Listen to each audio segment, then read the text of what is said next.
What the hell happened? Sorry, it's more like... That was...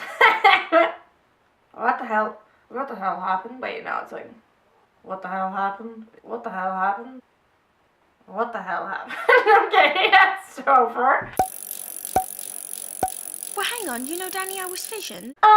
What the hell happened to the Pirates of the Caribbean franchise? Now, saying what happened to the Pirates of the Caribbean franchise alludes to the fact that it was once grand and unsullied, so I guess that foundation would already be up for debate. But, okay, I think there's gonna be little disagreement that the first one was good, but a lot of people would disagree with me. Try wearing a corset. Sorry, it's more like, try wearing a corset.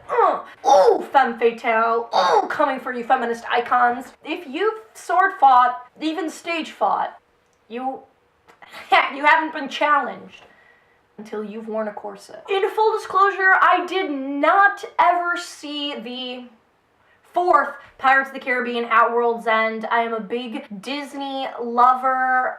How much so if I really didn't see this movie? I have a general idea of what went on in this movie. Mermaids in boxes of water. I did not see At World's End, so that's why when I started to watch this movie, I felt like I had missed a lot. It's kind of like if you were to watch Lilo and Stitch and then immediately afterwards watch Leroy and Stitch, whereas if you would begin with Lilo and Stitch and then go to Stitch Has a Glitch and then go, I don't know the order of these movies, you could see it kind of get progressively worse, but if you just jump from one to the other, you're like, oh my god. I feel like that's what happened. I feel like if I would have seen At World's End, I might have been eased into this a little bit, because to be fair, the third one was pretty ridiculous. The logic in these movies just went from, okay, it's strained, but I'm following, to what? And I guess this is kind of my problem with any and every movie that involves any series, anything, books, television, that involves supernatural powers or beings or creatures, that it goes from one Twilight, for example, it goes from, there are vampires in this universe. Okay, I can believe that, I can follow that, to, well, there's also werewolves and werewolves imprint, and not only are vampires vampires, but some of them can see the future, and some of them can read your mind, and some of them can change your mood. If you've heard of the television series My Baby's a Vampire,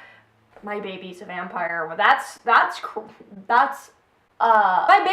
Vampire. It started off as a movie and then developed into a series. That's kind of another one where the train just goes off the rails. It starts with, there are vampires in this universe, same as Twilight. Okay, I can buy that. But then there's also witches and demons and gods. It's kind of like, okay, just because we introduced and believed in one supernatural thing means all of a sudden everything that was ever some sort of myth or folklore now exists? You lost me.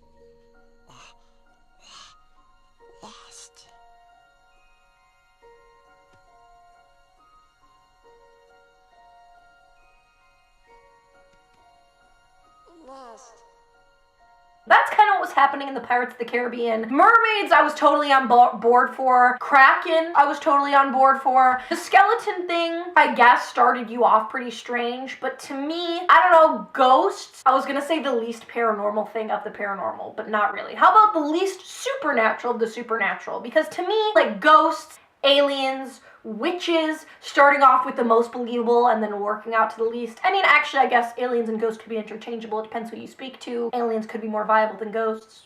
So it's like, pirates, got it. Mermaids and pirates, that makes sense. Pirates and skeletons, I guess that makes sense. But infinite Johnny Depps on a plane of nothingness, just one singular nose, sniffing a peanut. What the fuck? I really haven't seen the second movie, or the third one, but really the second movie in so long, which is, the second movie ends with the Kraken, correct? Yeah, and it was kind of like a cliffhanger, you didn't know what was gonna happen, and then the third movie is like Orlando Bloom goes into the abyss in order to save Keira Knightley. See, like, is this an analysis of the series? No, clearly I haven't seen them in years. But I guess what all started this is, I was a huge fan of Pirates of the Caribbean. It's like I want to say franchise, but like not really. I love the first Pirates of the Caribbean. I adored Orlando Bloom. He was my first celebrity crush. And I was like a kid when these came out, and we frequented Disney World, and it was also kid-ish whilst being very adult, so it was kind of like that perfect perfect mix for me, like an adult kids movie.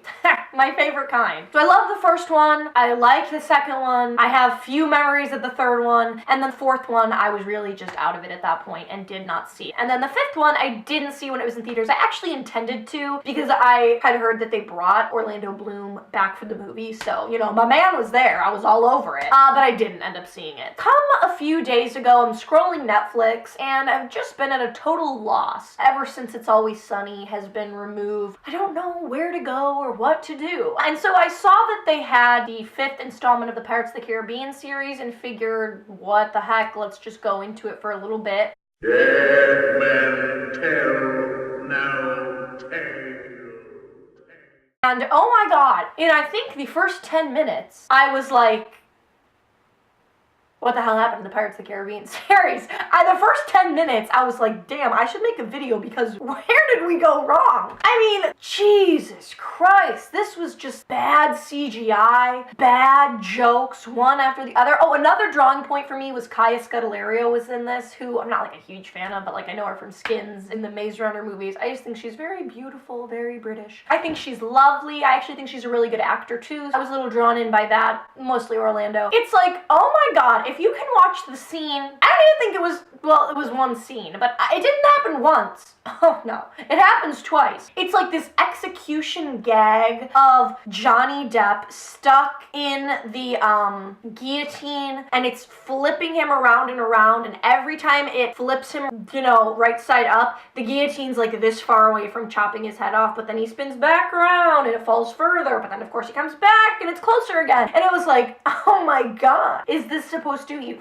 funny? Did they give up the idea that any adults would be watching this movie and are like, okay, maybe some 9 to 13-year-olds are still following this narrative. Let's give them some comic relief. I have no idea. It was so strange and it was so weird. And so also the plot becomes just, I don't know, like fabricating, okay, what mystical thing can they now be looking for? I guess that's what it is. And so it's like one mystical treasure, I can buy that. Two mystical treasures, okay, I mean, there's lots of pirates in the world. Falling off a waterfall into the underworld in order to bring Captain Jack Sparrow to life. Yeah, I guess. Sure. And now, well, I don't even know what happened. I think the last one did have the fountain, was the search for the fountain of youth. What the hell you squirping like a chirping like the bird? But to me, I'm okay with that one. That's a very popularized folklore. But now it's, hold up, Captain Jack Sparrow made a deal about the compass that he's had for the entire franchise, except he hasn't mentioned it until now. And if he gives the compass away, they're gonna come hunt him and they can finally get him. But he knows this, but he's still gonna give the compass away because he really wants to drink, because that's Captain Jack for you. He's boozy, he's crazy. I feel like Captain Jack Sparrow has lost any integrity that he once had, and he used to be, I don't know, like he used to be a character that at least had goals in mind, and now he's just kind of like, let's get I was about to be like, let's get drunk. That's like a very strange leprechaun. Now he's just like, let's get drunk. Again, losing me. Really, I guess my biggest problem with it was, I mean, the just stupidity of it, but also, yeah, how many magical, incredible things are gonna be in this world for pirates, and then why has someone not already conquered the world? Does Jack not already have like 3 of the most important things that any adventurer could ever seek to have, and yet he's still not like king of the world? I don't know, it just doesn't make sense. It's just obvious that they're like, okay, let's pump out a new story. It's kind of like they're not even following what happens to these pirates next. We have these, or this, just Jack at this point, beloved character. What sort of circumstances can we plop him in? What can we have him looking for now? Because he already found this and this. It's almost like every movie is almost like a spin-off of the original, except featuring Jack Sparrow. Do you know what I mean? It's like, are these even sequels at this point? Or are we just tumbling through a universe that's rules are constantly changing in order to pump out more sequels? I'm not gonna be totally forthright with you. I didn't finish it. So I could be missing a lot of prime examples. I think I got about 45 minutes through, and then I was out of it, over it, and didn't finish the movie. So that actually is not the best. Even bad movies, I should finish them in order to give a true good. Well, I wasn't giving an analysis. Okay, are they even still making money? Are these movies successful? I'm imagining so, or they wouldn't continue to create them. And is there not a sixth one planned and upcoming. I think there is. So what can they be looking for this time? The Holy Grail, the Ark of the Covenant. He teams up with Indiana Jones. Now that'd be a they have. Does Disney own Indiana Jones? Indiana Jones and Captain Jack Sparrow, two handsome, rugged, rogue, beloved characters known for swashbuckling and adventuring and discovering things. They team up, one's moral, one not so much. They're constantly going at each other and getting into squabbles. That could be interesting, but they use their powers together to find the most incredible treasure. But Indy wants to donate it to a museum for good and study it. Jack just wants to reap the powers for himself. So Jack, of course, acts like he's with Indy the whole time until the very end where he stabs him in the back. But Indiana's a genius, so of course he knew this was coming and had already stabbed him in the back. Genius. They're coming out with another Indiana Jones movie and another Pirates of the Caribbean movie, so why not just push them both together? I'm sure they're both going to be similarly disappointing. But together, they could be...